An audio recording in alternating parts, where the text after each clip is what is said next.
This is Decoding Learning Differences with Kimberlyn Lavelle, and this episode is Spelling Lists We Can Do Better. So this episode is inspired by a whole bunch of parents recently asking or posting about spelling lists and what should they do about these spelling lists, especially for kids with dyslexia. What am I supposed to do? Is it appropriate for my child to have a spelling list? What kinds of accommodations should I have? My child would have gotten 100% except they had all these letter reversals. Is that fair? No. If I have so much to say about this. Okay. So, spelling lists, a traditional spelling list is 10 to 20 words, right? And it's often, not always, but often just sent home with kids on Monday, and they need to memorize them for the test on Friday. Now, think about some of the kids in that class. Some of the kids in that class already know how to spell 100% of those words. They don't need to study anything. The majority of the kids are going to know a majority of the words on that list. And then there's the kid with dyslexia. Doesn't know a single word on the list.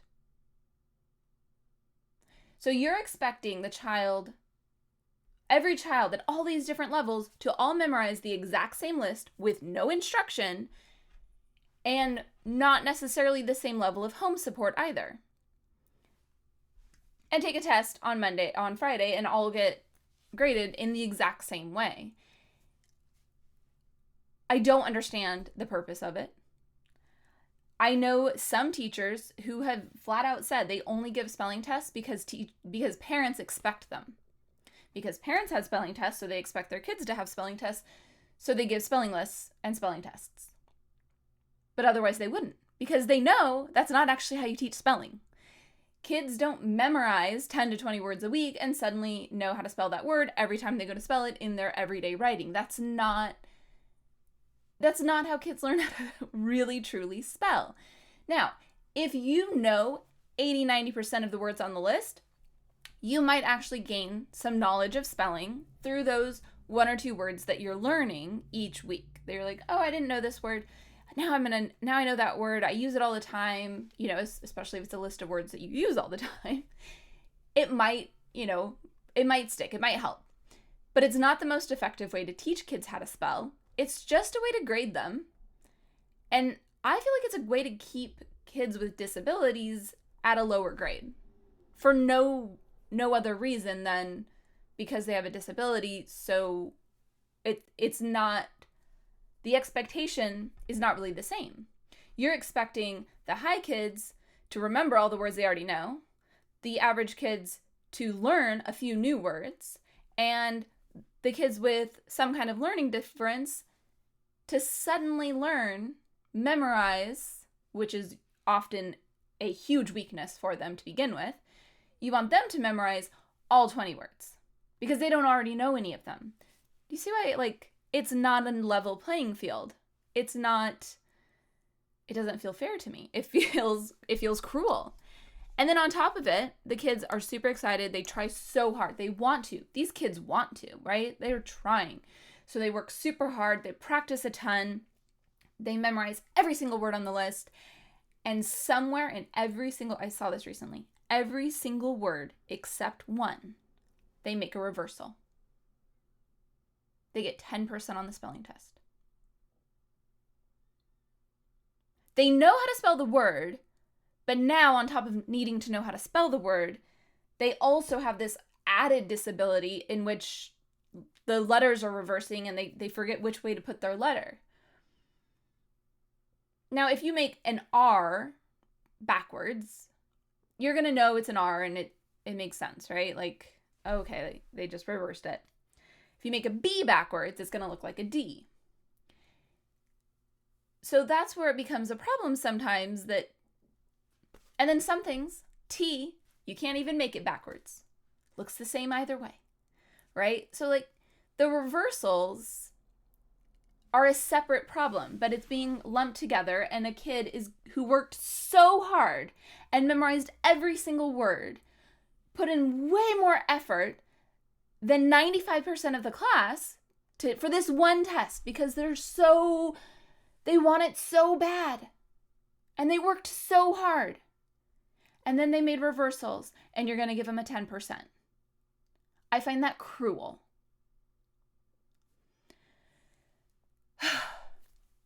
Breathe. Okay. So it's not acceptable, in my opinion, at all.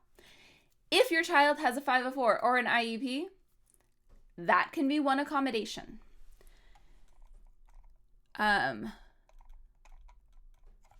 So your child can have that accommodation of reversals, credits given if you know the child knows how to spell it, especially when it's like obvious, like the R is reversed. Okay, I still know that's an R. The B and D is reversed. Well, do they probably know it? Ask them to spell it orally. That's another accommodation that you can ask for. An oral test instead of a paper pencil test. On the IEP or 504, you can have an accommodation of a reduced list. They don't need to know as many words. Maybe they only need to know 5. Now, with this, be sure that the teacher, and you can even, if needed, put this as a separate accommodation, the teacher will not state any of that particular child's accommodations in front of the class. Don't embarrass the kid. The kid can write down all 10 words. Maybe somewhere in there we need to add in, we don't do peer grading, which I think is a terrible practice and needs to go away anyway. They can grade themselves, or the teacher can grade all of them. Parent grading is also not acceptable in my opinion. There are times where you have a parent who understands, who's not judging, who's whatever, but there are too many parents who'll be like, oh, but so-and-so's kid, she always fails every spelling test. You don't need any parents knowing any kid's business. Please don't have parents or other kids grade each other's work. You can do all the grading. A professional, assist at the school, or have the kids grade it themselves. They actually can learn a lot more that way. That's my preference, is every kid grades their own test. Everyone puts their pencil away. You get out your red pencil or marker or whatever. You do your own correcting. You correct your own test. You don't trade. Okay. Another accommodation that you might want, Another accommodation that you might want to ask for is that your child be excused from the test completely. Now, my preference would be that your child is doing something else during that time that's actually beneficial. Obviously, I would like for the entire class to not be doing these spelling tests that are not benefiting everyone. It's not a good use of anyone's time. I think it's a waste of time, a waste of effort, just a lot of extra frustration for no reason. But at least your child, put on their IEP, put on their 504, that they receive spelling instruction at the time when the rest of the class is taking a spelling test. Appropriate, individualized spelling instruction based on what they actually need to learn how to spell, where they are at in their spelling development. Not the same spelling list that everyone else is doing, which is often a terrible list. Okay.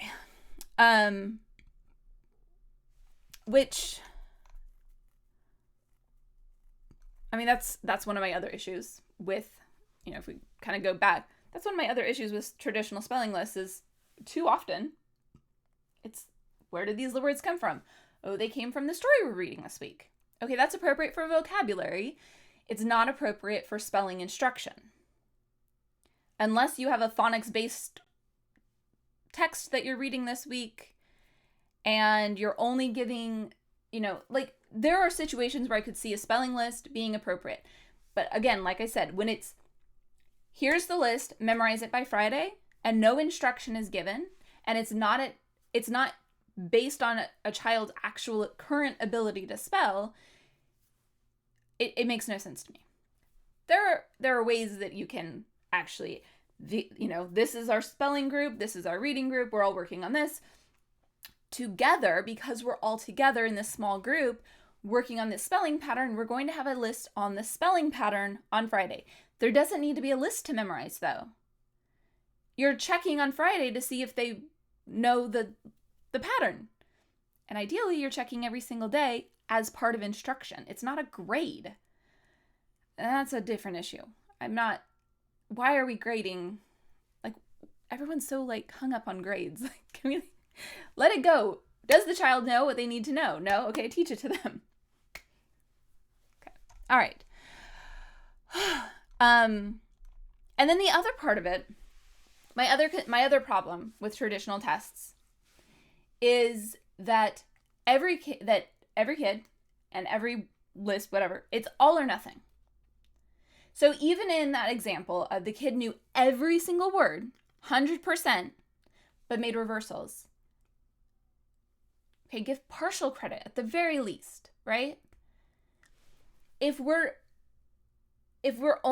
every word is you got it completely right or completely wrong, you're missing out on the amazing amount of progress that child made. Last week, that child wasn't even using vowels in any of their words, and now they have every single sound represented, but some are reversed. Okay, give them 75% credit for each of those words. 3 out of 4 points. Every word is worth 4 points. When it's done that way, I typically have it set up where each phoneme is one, or each grapheme, I should say. Each grapheme is 1 point. So in the word skip, skip, there are 4 sounds represented by 4 letters. It's 4 points. In the word shrug, you have sh, g. There's 5 letters, but the sh is 1 grapheme. It's 1 phoneme, it's 1 grapheme. The sh sound, right? So it's still just 4 points. There's 4 sounds. They need the sh together. I would, and then you get points for how many sounds of each word you know. Yes, this takes a lot longer to grade. But it gives you more information on whether or not the child is actually learning how to spell. Our job as teachers, and even though I'm not in the classroom this year, I will always be a teacher. Our job as teachers is to teach, not to grade. If you're prioritizing the ease of grading over the education your students are receiving, you should not be teaching. Prioritize the children actually learning. If you're not grading in a way that shows you what they actually need to work on, oh, look, they're missing all of their medial sounds in these CVC words. They're mixing up all the short vowel sounds. They're always getting the consonant, the initial consonant and the final consonant correct, but that middle sound, they're not getting that. They're getting confused. We need to work a lot harder on our short vowel sounds. Instead of 0. And the kid had a sound there. And last week they didn't have any vowel sounds at all. It was just the initial and the middle and the final, and there was just 2 letters for a 3-letter word. Now they've got 3 letters. Yay! They're making progress, right? It's progress. Give them credit. I get worked up about a lot of things. Okay. So, let's go back to those accommodations. Credit is given for spelling reversals, or at least partial credit. So that's an accommodation you can ask for. You can ask for the test to be given orally instead of paper pencil, if your child does better that way. And preferably in a private setting where, you don't want them performing in front of the class, unless they want to perform in front of the class.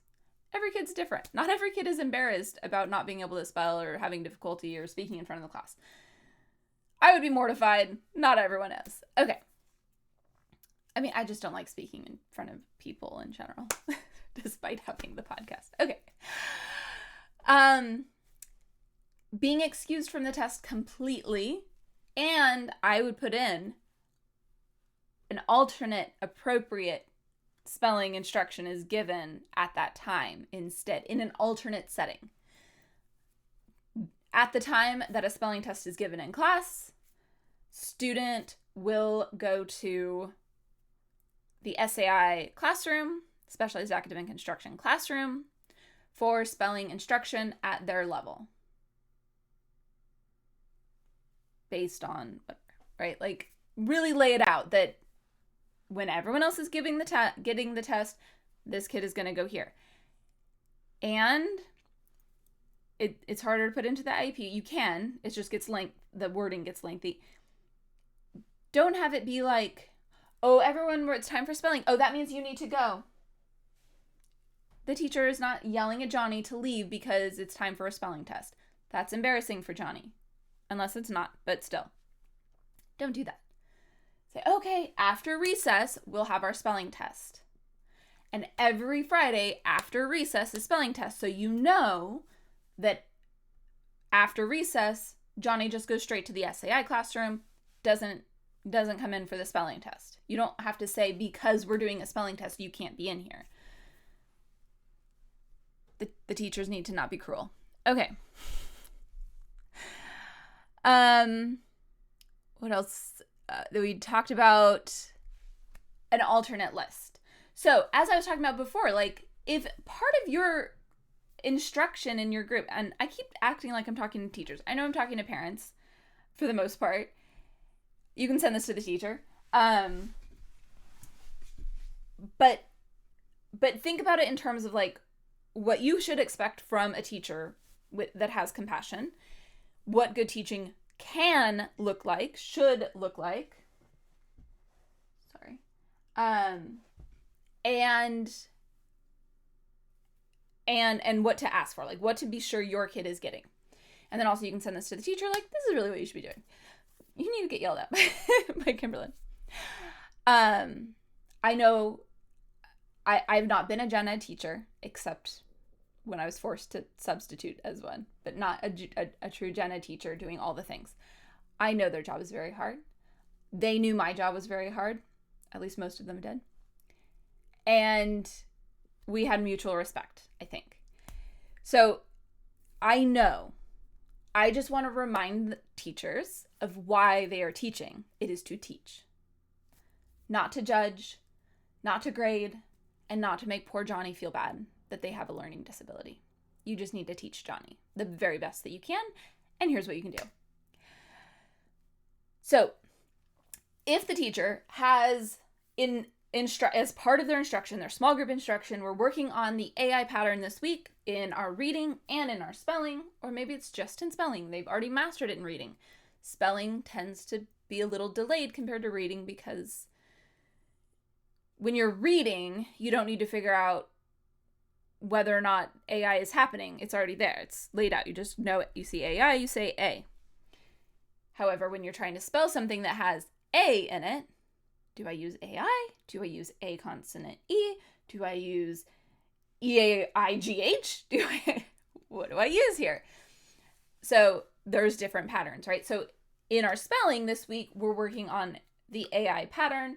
We're talking about when it shows up, where we would not see it. So I might, at the very most, I might combine an AI and an AY pattern to show that difference so that they know that AI doesn't show up at the end of a word. AY shows up at the end of a word. But in the middle of a word, it's going to be the AI.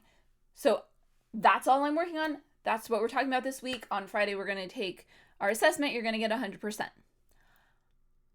You should expect your students, your child, to go into class being able to get 100% without trying to memorize out of context words, right? Like they shouldn't have to have a list of AI words that they're going to take a test on.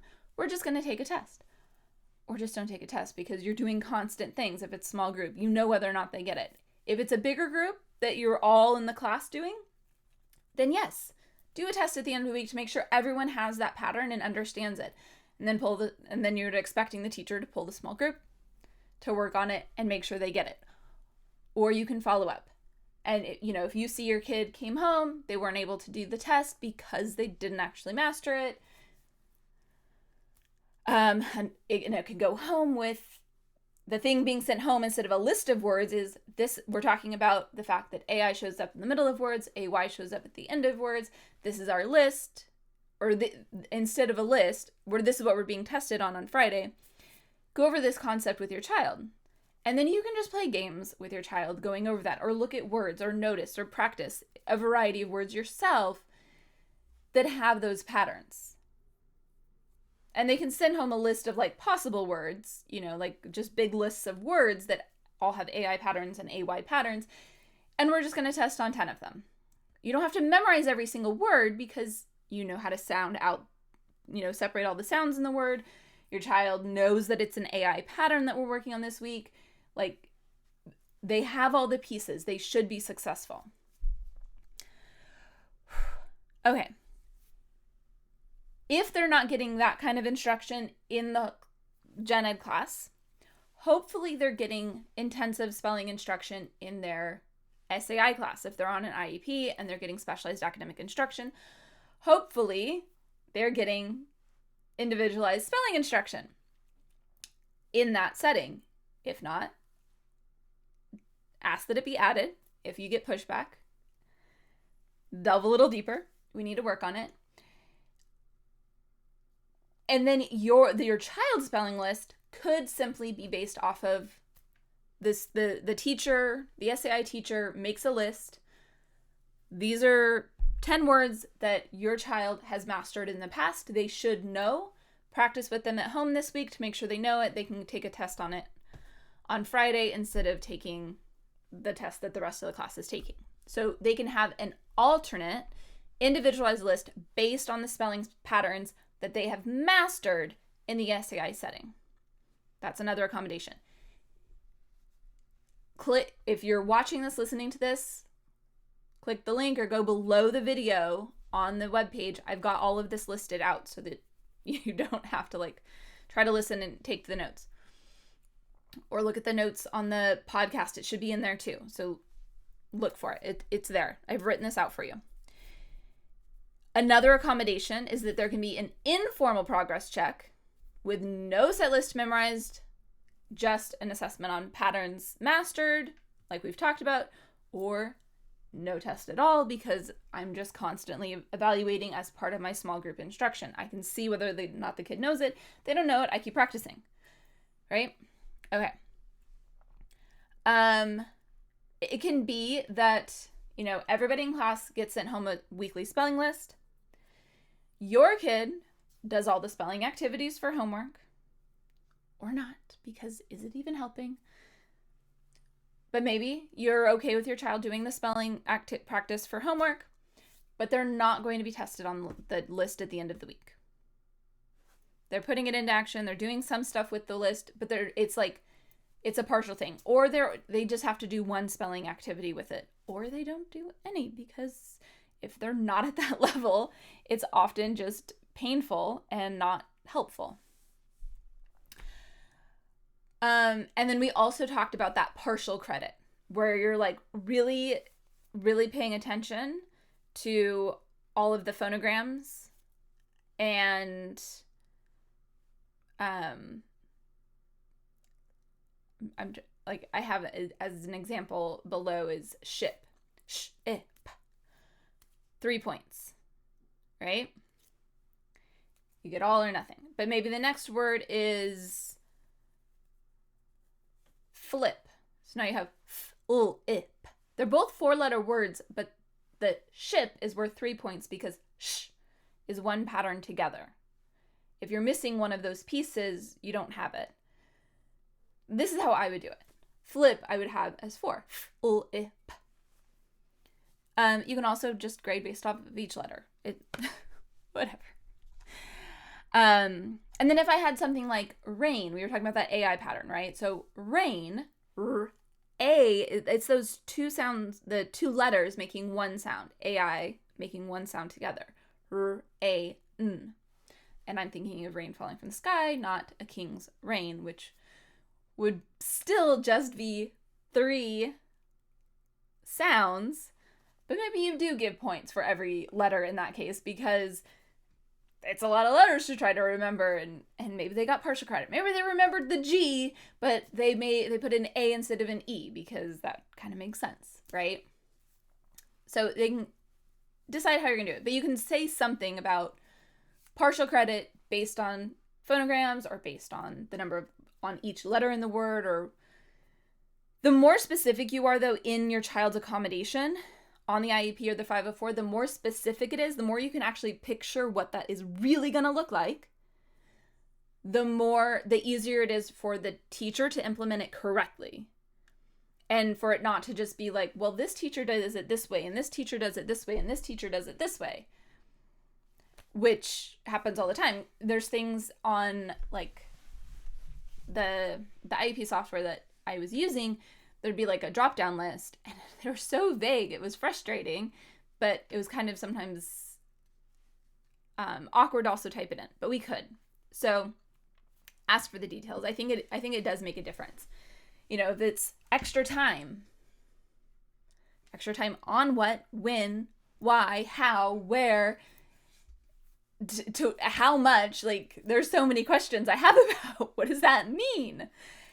So it's vague. And then they're like, oh, well, you know, I'll give it to them if they ask for it. Or anyway, that's a different conversation.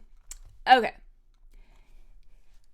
So we've talked about the problem I have with the spelling tests. We've talked about accommodations that we can make on their IEP and their 504 for it to be a better experience. But I also want you to know that there is a better way to teach spelling. And the teachers can just do this instead, and everybody benefits. Everybody benefits. In English, and depending on who you look at, there's about 31 spelling rules that account for around 95% of all English words. 95% of all English words can be explained through these 31 spelling rules. And the other 5% of the words are mostly all words that are not English words. They're borrowed from other languages, and we kept these spellings. So they might break one of those 31 rules because they're not actually English words. We just use them.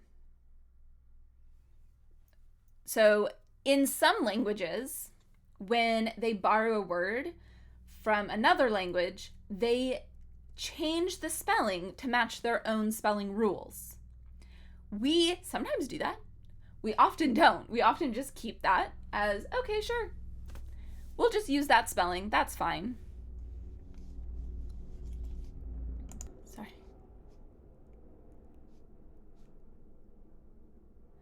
Okay. Sorry, it was noisy out there. So we can teach children those 31 rules.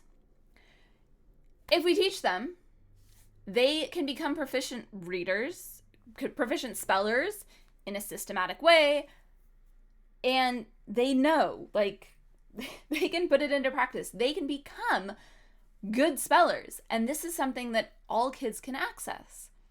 So ideally, and this is not something that like, 31 rules, let's just do one rule a week and then we'll have them all by the end of the school year. This is something you could do that, but you also want the next grade level and the next grade level to do the same thing, because it's constantly reinforcing, and even some of the rules reinforce each other. One of the rules in English is that English words do not end in I, U, V, or J. Now you're thinking of exceptions. There's plenty. Well, there's not plenty. There's a few. Most of them are borrowed words, or like the word hi, which, as far as I know, it's more of an exception. I can't remember all the details to it, but if you know, okay, well, that one isn't, but in general, when I'm spelling, I'm not going to end a word with I, or U, or V, or J. I know that that's not coming at the end of a word. So what am I going to do instead? Right? So the word blue needs an E at the end because English words don't end in U. B-L-U-E. There you go. That's why it's there. And then there's also, what all the jobs of E. One of the jobs of E is to not leave English words ending in I, U, V, or J. So the word blue or give, G-I-V-E, is obviously it's not give. That E is not there to make the I a long vowel sound. It's there so that V is not at the end of the word, because English words do not end in I, U, V, or J. So, and you might not have known that. A lot of us didn't, because we weren't taught all these things, but we can learn them. If you are interested and want to learn them yourself, I recommend Uncovering the Logic of English by, I hope I'm saying her name right, Denise Eide, E-I-D-E. It goes through all these rules, it gives explanations, it gives examples, and you'll realize it can get very dense and complicated. It's a lot to try to remember. It's too much to try to teach. In my opinion, it's too much to try to teach a child in a single year. But you can start incorporating things like that. You might want to give it as a gift to a teacher. It's a relatively easy read. So if the teacher's at all has any amount of free time and is willing to put some time into that, it's pretty easy to start getting through. And then it's a good reference book. It's something you can keep going back to and flip through. I definitely would recommend a physical copy of it, because you want to be able to flip around a lot and put tabs or something. I don't know. Okay. So a teacher can develop this. There's also some great programs that do teach these rules explicitly. So that one, Uncovering the Logic of English by Denise Eide. She's created a whole curriculum, or with a team has created a whole curriculum called Logic of English. And actually there's two curriculum options there. There's a younger grade, foundations, and an older one, essentials. They go through all of those rules. There's another company, All About Learning. They have All About Reading and All About Spelling. There are two programs. Obviously not for younger and older. In this case, it's two separate programs that you just do both. And they go through these same rules. I'm not positive if they go through all of the 31, but they do go through them. And I believe that they basically go through all the same rules, maybe in a different order. Maybe there's not the same number of them because they combine things or separate things or something. But they're there. They do teach those same concepts. So there are programs out there that are very easy to use and implement, and everybody can learn how to spell. And it doesn't have to be a memorize these 20 words this week and these 20 words next week and these 20 words the next week. And now you better start putting all of those into your writing, and you're going to get graded on that in your writing also. Think about that. Just backing up to another problem. The kid is already getting graded on their spelling every time they do a writing assignment, right? Big red, spelled correct, so they're already getting graded on that. It's already being assessed in their everyday writing or in their big writing assignments. And yet you're still sending home lists that they have to memorize. And it's too much. Okay. So, takeaway, Kimberly can really rant about spelling. This was a much longer video than I meant for it to be. I apologize. Much longer episode, I should say, than I meant for it to be. I apologize. The takeaway for this week is that that traditional weekly spelling tests are unfair. They're ineffective. But we can and should teach spelling. We can do better. So, I gave you problems. I gave you temporary solutions in terms of accommodations that you can ask for on your child's IEP or 504, and also some suggestions for moving forward and actually teaching your child how to spell. So especially if you homeschool your child, All About Reading and Logic of English, well, definitely All About Reading is designed as a homeschool curriculum. I think Logic of English, I'm not sure which way they designed it. They definitely market to both homeschoolers and public schools. So those are some good options. They're not the only great options. I know others exist. Those are the ones I'm most familiar with. So it's easier for me to give those as a point to begin. They're also the ones that I do see recommended the most. So if you want to use something else, I'm not saying that they are necessarily the very best. In fact, Spelling Mastery is very highly rated, and I'm very interested in looking into it, but I don't personally own it currently yet. Also, Jolly Phonics is supposed to be very good. And there's some other ones. So there's a lot out there that are really good. And if you want a link for that information, just send me an email and I'll get you all that information, because I do geek out on all of that and I don't want to put too many links in the show notes. Okay. I will talk to you again next week. Send me your questions and concerns, Kimberlyn@decodinglearningdifferences.com. And until next week, see you later.